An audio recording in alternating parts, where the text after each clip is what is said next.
Maranata, Senhor está vindo. Jesus de januário, apurando a venida de nosso Senhor. Passou o Senhor lo executar sua palavra ribateira, cabalmente e marcha-lhe mês.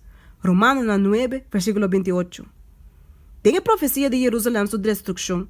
Cristo avisa, e passou a iniquidade a aumentar, amor de roupa e renda lo fria, mas um que perseverar até no fim, e se lo está salvar. E o evangelho aqui de reino, lo há predicado em inteiro mundo como um testemunho na tua nação, e é hora aí e fim lo chega. Mateus 24, versículo 12, 14.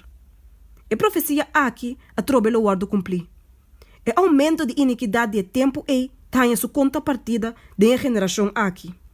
E assim também está que pronosticação enquanto ao predicamento do evangelho.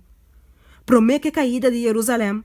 Pablo, escrevendo baú de influência do Espírito Santo, a declarar que o evangelho a predicar na toda criatura que está baú de cielo. Colossenses 1, versículo 23. Agora aqui, promete que vinha de ajuda de gente, o evangelho eterno, mas se vai predicar na tua nação, e tribo, e língua e pueblo. Revelações 4, versículo 6. Deus afirma dia em qual ele juzga o mundo com justiça. Hechos 7, versículo 31. Cristo te avisa nos que hora é dia ele vai introduzir. E não te avisa que o inteiro mundo lo vai convertir, mas te avisa que o evangelho aqui, de reino, lo vai predicar de inteiro mundo como um testemunho na tua nação. E é hora aí e fim lo chega. Dorte tu na evangelho no mundo, é da queda de nosso poder para apurar a venida de nosso Senhor. Nós não mais espera só riba a venida do dia de Deus, pero nós mais apurar isso aqui também. 2 Pedro 3, versículo 12. Se a igreja de Cristo lo hace trabalho com a guarda apontada de maneira com o Senhor a ordenar isso aqui, inteiro mundo e acaba lo a despertar. E Senhor Jesus lo abinha nos terra de poder e gran glória.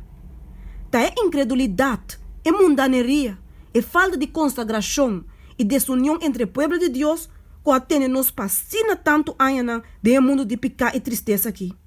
Dor de desobediência, nós lo porranha nos te queda de mundo aqui, para roupa mas tanto ainda. Mesmo com maneira é una de Israel.